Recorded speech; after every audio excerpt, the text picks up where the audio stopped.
Halo warga intelektual sekalian.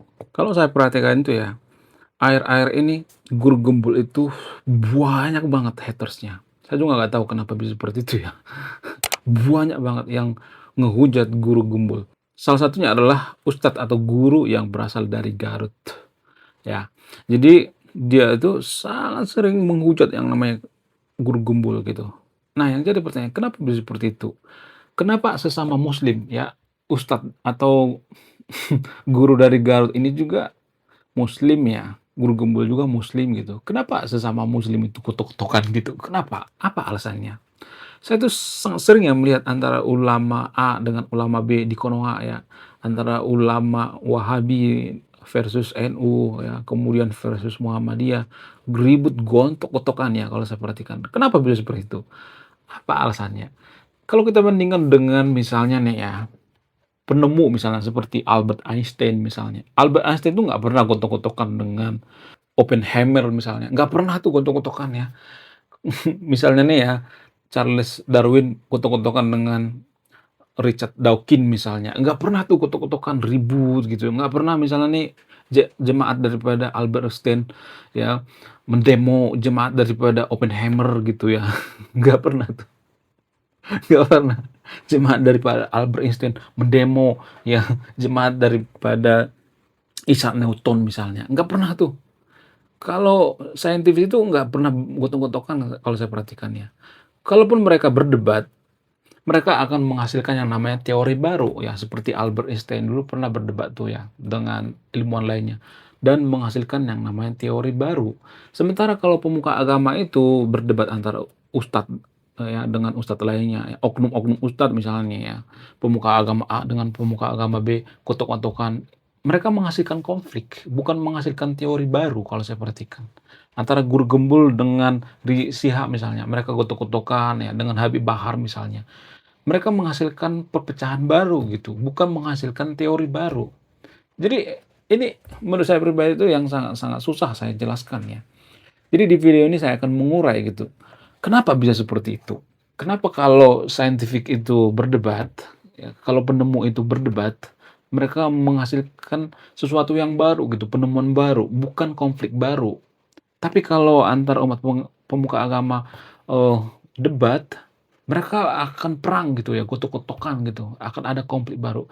Kenapa bisa seperti itu? Apa alasannya? Apakah ini dipengaruhi oleh agama itu sendiri atau tidak? Apakah ini dipengaruhi oleh doktrin gitu? Apakah ini dipengaruhi oleh tradisi dalam beragama itu sendiri atau tidak? Kalau misalnya mengatakan nggak ada hubungannya dengan agama, nah yang jadi pertanyaan, kenapa oknumnya banyak banget? Dari dulu kalau saya perhatikan tuh ya, antara Islam Syiah dengan Sunni gontok-gotokan ya, antara Kristen Katolik dengan Protestan zaman dulu gotok-gotokan gitu. Kenapa bisa seperti itu? Apa alasannya? Jadi di video ini saya tidak berpihak pada agama tertentu ya, saya benar-benar netral. Apa alasannya? Ada satu rahasia setelah saya meneliti ya, ada satu rahasia yang jarang dibongkar oleh konten kreator di luar sana. Apa itu?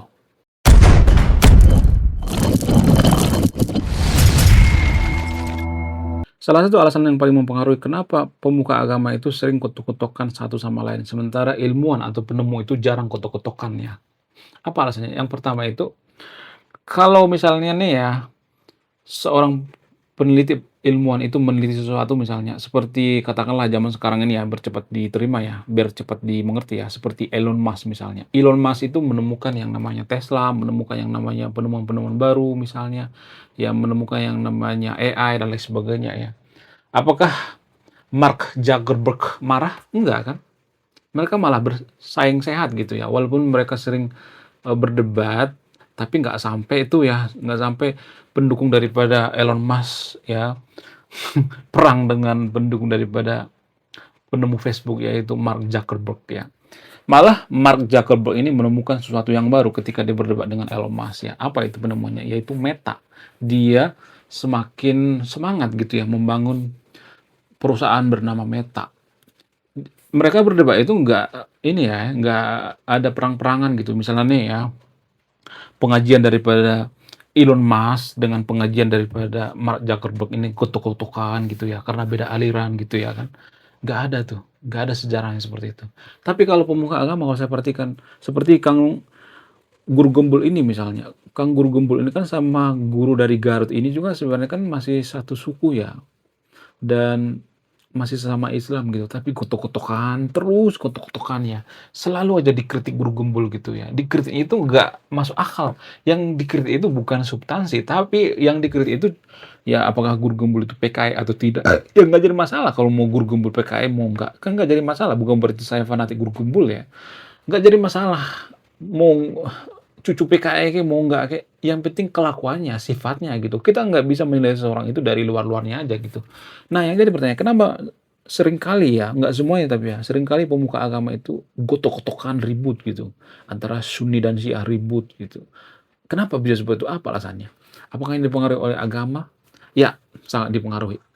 Jadi, doktrin agama itu, kita tuh doktrin dari kecil dalam beragama itu, kita harus mengimani sesuatu hal itu walaupun tidak masuk akal. Contoh misalnya, ya, nggak semua hal ya, contoh misalnya, ketuhanan yang Maha Esa misalnya. Nah, yang jadi pertanyaan, kalau misalnya orang yang mengatakan Tuhan itu bukan esa, bukan satu gitu ya, bukan satu kesatuan misalnya, bukan tunggal misalnya, atau apapun namanya ya. Tuhan itu bukan satu, Tuhan itu ada satu setengah, misalnya ada orang mengatakan seperti itu. Pasti orang yang mengatakan seperti ini nanti di dikatakan sesat gitu ya. Ya, dinyatakan penistaan agama. Ini hanya contoh ya. Kenapa bisa seperti itu? Karena dari kecil agama itu mendoktrin bahwa cukup imani saja, nggak usah banyak tanya gitu. Kalau dari kecil kita didoktrin bahwa Tuhan itu satu, iya satu terus, nggak boleh satu setengah. Walaupun mohon maaf ya bagi yang nonton video ini ya, walaupun Tuhan itu tidak bisa dibuktikan apakah satu, apakah satu setengah, apakah dua, kan nggak bisa kan? Sama-sama nggak bisa dibuktikan secara ilmiah. Kalau misalnya ada yang mengatakan bahwa nih, katakanlah misalnya nih ya, Tuhan itu satu, misalnya nih satu ya. Banyak orang menganggap bahwa Tuhan itu satu. Ada ratusan juta di Konoha misalnya menganggap bahwa Tuhan itu satu. Ya. Tapi ini kan nggak bisa dibuktikan secara ilmiah. Mana coba bukti secara ilmiah bahwa Tuhan itu satu? Nggak ada kan? Saya ngomong dari sudut pandang sains ya. Saya tidak mengatakan bahwa saya itu nggak percaya Tuhan satu, enggak. Saya hanya bertanya gitu ya. Apakah ada bukti yang mengatakan bahwa Tuhan itu satu? Kalau misalnya ada yang mengatakan, oh itu ada di kitab suci. Nah, ayat-ayat ini turun itu berdasarkan wahyu, keyakinan, atau berdasarkan penelitian. Itu kan berdasarkan wahyu kan? Wahyu, keyakinan gitu, turun dari Tuhan gitu ya, dari langit gitu. Saya tidak menyangkal itu, tapi kan itu nggak bisa dibuktikan secara ilmiah. Itu nggak bisa dipertanggungjawabkan. Ya, sama seperti kita misalnya bermimpi. Kalau kita bermimpi bahwa Tuhan itu satu misalnya, apakah kita bisa disalahkan? Nggak bisa. Lalu kalau ada orang lain misalnya bermimpi misalnya, Tuhan itu satu setengah atau dua setengah misalnya. Apakah kita bisa menyalahkan orang lain bermimpi seperti itu? Kan nggak bisa, sama-sama nggak bisa dibuktikan secara ilmiah. Kita mengatakan bahwa Tuhan itu satu nggak bisa dibuktikan secara ilmiah. Kemudian ada orang lain mengatakan bahwa Tuhan itu satu setengah atau setengah misalnya, sama-sama nggak bisa dibuktikan secara ilmiah. Lalu kita menyesatkan orang lain, oh Tuhan itu bukan satu setengah. Emang nggak ada buktinya secara ilmiah? Nggak ada kan? Jadi agama doktrin seperti itu guys. Jadi kalau guru gembul mengatakan misalnya nih ya, umat muslim itu seperti ini nih, toleransi, ya, umat muslim itu harus berpikir rasional, ya, umat muslim itu harus berpikir cerdas, umat muslim itu harus menerima yang namanya agama Kristen, ya, tidak boleh yang namanya kotok-kotokan, ya, kemudian tidak boleh berpikir hitam putih, tidak boleh yang namanya hanya membela Palestina. Kita juga harus melihat dari sisi Israel, ya, ya Israel juga bisa aja mereka baik ya, mereka maju teknologinya. Ya, jadi yang paling dihujat seputar guru gembul itu, guru gembul mengatakan orang Palestina itu mereka dijajah karena kesalahan mereka. Itu yang dikatakan oleh guru gembul dan dihujat gitu. Dari sudut pandang rasional nih hal saja kan.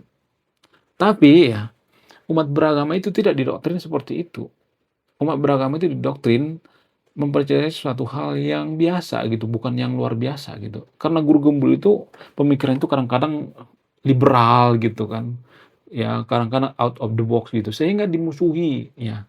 Karena doktrin dalam beragama itu ya kalau misalnya nih ya umat muslim di Konoha itu doktrin bahwa kita harus percaya bahwa Palestina itu baik, ya Palestina itu bagus, Palestina itu tidak pernah punya dosa, ya tidak pernah nipu, ya tidak pernah playing victim, ya tidak pernah berbohong, ya, ya Hama itu adalah pasukan Tuhan misalnya, ya dan lain sebagainya. Jadi kita kan didoktrin seperti itu dari kecil di Konoha ya. Ketika ada seseorang yang misalnya mengatakan, "Iya, kalau Israel itu menjajah Palestina itu ya karena mereka bodoh." Kalau ada orang yang mengatakan seperti ini pasti dimusuhin gitu. Karena apa? Karena dari kecil kita didoktrin bahwa Palestina itu bukan orang bodoh gitu, mereka teraniaya gitu. Seperti itu guys. Sama seperti dalam beragama. Beragama juga seperti itu. Kita kan didoktrin ya. Doktrin bahwa kebenaran kita yang paling benar gitu ya. Kemudian Tuhan kita yang paling suci gitu. Sehingga kita kadang kala menyesatkan agama lain gitu ya. Mau menganggap bahwa agama lain itu sesat gitu. Ya antar umat beragama kan kutuk-kutukan, Tuhan kita yang paling benar, Tuhan kita yang paling suci. Tapi kan kita kan nggak bisa membuktikan secara ilmiah apakah Tuhan kita itu paling benar atau paling suci, kan nggak bisa dibuktikan secara ilmiah juga. Nggak bisa dibuktikan secara empiris gitu. Itu kan namanya keyakinan. Jadi guru gembul itu menganggap bahwa agama itu keyakinan. Bahkan dia mengatakan bahwa agama itu teori konspirasi. Nah, ini sangat-sangat berbahaya bagi orang yang sumbu pendek gitu ya, yang pemikirannya itu sebatas, ini ya, sebatas gorila gitu. Ya jadi susah ya, susah susah banget gitu, sehingga kita tidak bisa menjadi negara maju itu karena seperti ini. Berbeda pendapat itu maka akan dikata-katain komunis gitu ya, sama seperti guru gembul gitu. Bukan berarti saya berpihak pada guru gembul ya, saya juga sering mengkritik guru gembul ya. Tapi dalam masalah ini kalau saya perhatikan itu, ada semacam pemikiran yang keliru kalau saya perhatikannya. Sama halnya dengan ilmuwan misalnya. Nah, kalau misalnya nih ada ilmuwan nih, Albert Einstein misalnya, menemukan penemuan baru misalnya, dan dia mematahkan penemuan sebelumnya misalnya, ya. Atau misalnya nih, ada seorang ilmuwan mengatakan bahwa bumi itu bulat misalnya, padahal sebelumnya orang percaya bahwa bumi itu datar. Lalu yang mengatakan bumi itu bulat dibunuh, ya. Sementara ya ketika ada astronot pergi ke luar angkasa, dia melihat bahwa bumi itu bulat. Itu menurut sains. Lalu antara bumi bulat dan bumi datar itu kotok-kotokan, ya. Itu kalau saya perhatikan. Tapi kalau peneliti dia berpikirnya itu seorang ilmuwan, nggak jadi masalah gitu. Kalau misalnya nih ya, ada penelitian baru nih, misalnya nih contoh katakanlah ya, ada penelitian baru dikatakan bahwa bumi itu datar gitu ya. Misalnya ada sains ya, bukan pemuka agama ya, tapi saintifis ya atau peneliti ya. Jadi dia meneliti bahwa bumi itu bulat. Lalu ada penelitian baru misalnya 100 tahun kemudian, ternyata bumi itu persegi misalnya, menurut data ya. Ada penelitiannya tuh ya. Yang mengatakan bahwa bumi ini datar itu nggak bakal marah. Karena kebenaran itu nggak absolut. Dalam sains itu kebenaran nggak absolut. Sementara dalam agama itu kebenaran itu absolut gitu. Kebenaran dalam sains itu berubah-berubah gitu. Jadi kita tidak bisa mengklaim bahwa kita yang paling benar, kita yang paling suci, nggak boleh seperti itu dalam sains. Nggak boleh. Dalam sains itu kejujuran yang paling utama. Kalau data mengatakan bahwa bumi itu bulat misalnya ya, yang apa boleh buat ya kan? Ngapain kita harus kotok-kotokan gitu ya? Misalnya nih pendukung bumi datar kotok-kotokan sama pendukung bumi bulat. Nggak bisa seperti itu guys. Ya sama seperti Albert Einstein misalnya. Albert Einstein punya pengikut misalnya. Kemudian Oppenheimer misalnya ada pengikut lain misalnya. Ya, lalu mereka kotok-kotokan gitu ya, bahwa penemuan Albert Einstein lah yang paling benar. Ya, penemuan daripada Oppenheimer itu keliru, sesat, dan sebagainya, masuk neraka. Nggak ada seperti itu. Ya, pengajian Albert Einstein kotok-kotokan dengan pengajian Oppenheimer gitu. Nggak ada seperti itu. Ya, beda aliran kotok-kotokan. Nggak ada. Dalam sains nggak ada seperti itu. Jadi dalam sains itu nggak boleh kita mengklaim kebenaran hakiki gitu ya. Mutlak. Nggak boleh. Karena kebenaran itu relatif. Seiring dengan berjalannya waktu, kebenaran itu berlatif, guys. Ya, sama seperti zaman dulu banget ya. Zaman dulu banget itu kita percaya bahwa yang menciptakan bumi ini adalah dewa gitu. Makanya ada dewa bumi, dewa petir, dan lain sebagainya. Nah, seiring berjalannya waktu, yang menciptakan bumi ini adalah Tuhan, Tuhan yang Maha Esa gitu. Ya, dalam agama Kristen, ya Yesus lah yang menciptakan bumi dan segala isinya gitu ya. Dalam agama lain juga seperti itu ya. Nah, setelah berjalannya waktu, ada lagi penemuan gitu. Ternyata yang menciptakan bumi ini bukan seperti yang kita alami selama ini. Sains menemukan ternyata bumi ini tercipta dari ledakan Big Bang gitu. Nah, itu tuh ya yang jadi permasalahan. Biasanya kaum si paling beragama akan mengatakan, "Oh itu sesat, Big Bang itu sesat," gitu. Tapi, walaupun kita sesatkan, teori itu masuk akal gitu, diterima. Sama seperti perubahan antara yang menciptakan bumi itu dewa, dengan menciptakan bumi itu Tuhan Yang Maha Esa gitu. Jadi, kita harus menerima gitu. Masalahnya kan yang mengatakan bahwa yang menciptakan bumi ini adalah dewa, nggak ada tuh gotok-gotokan dengan orang yang mengatakan bahwa yang menciptakan bumi ini adalah Tuhan Yang Maha Esa, nggak ada.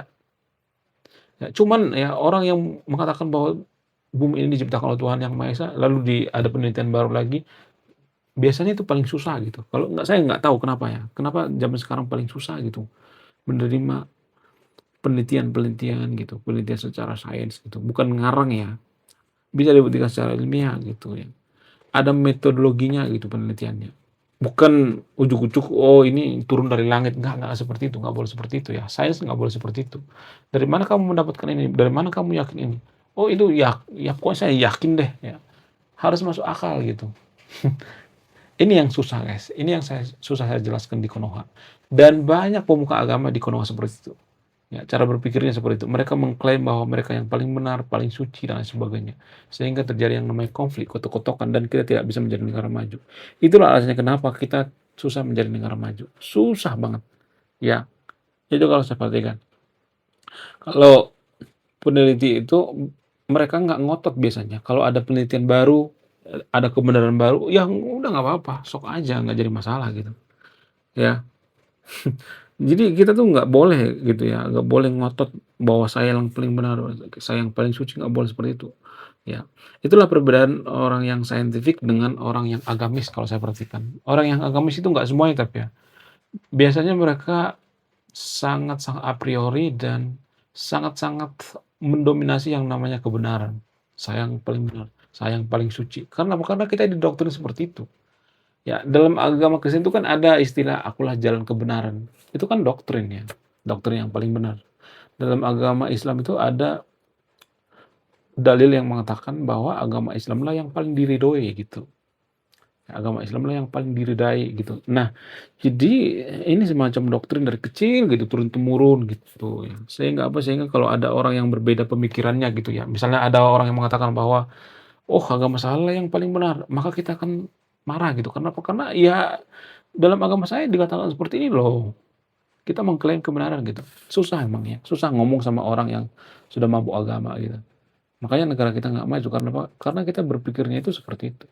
Nah, ketika ada pemuka agama gitu, ketika ada YouTuber seperti Guru Gembul, mereka terkejut gitu. Lah, kok pemikirannya liberal ya? Kok dia nggak mengkafir-kafirkan agama lain? Kok Guru Gembul ini pemikirannya lain? Sesat ini Guru Gembul. Nah, karena apa? Karena pemuka agama di Konoha sekarang ini adalah rata-rata orang yang sesat gitu. Maksudnya berpikirnya itu sangat-sangat nggak jujur ya kalau saya perhatikan ya. Pemuka agama di Konoha itu kan rata-rata berpikirnya itu mengklaim kebenaran. Ya sayalah kebenaran yang paling hakiki. Yang lain sesat. Kita yang paling benar. Nah, cara berpikir mereka seperti itu guys. Ini sangat berbahaya sekali gitu. Hitam putih. Rata-rata orang yang beragama itu berpikirnya hitam putih guys. Mereka nggak bisa melihat warna yang lain gitu. Ini sangat berbahaya bagi kemajuan suatu bangsa. Itulah alasannya kenapa negara kita nggak maju. Itulah alasannya kenapa negara yang si paling religius itu susah maju. Karena apa? Karena doktrin-doktrin seperti ini susah dihilangkan. Nah, itu alasannya guys. Menurut kalian gimana? Coba tulis di kolom komentar ya. Apakah ada alasan yang lain? Jadi saya tidak mendoktrin yang nonton video ini. Kalau ada kebenaran yang baru, saya akan menerima itu. Oke, sekian video ini ya. Terima kasih sudah menonton. Saya kaum intelektual. Salam rasional.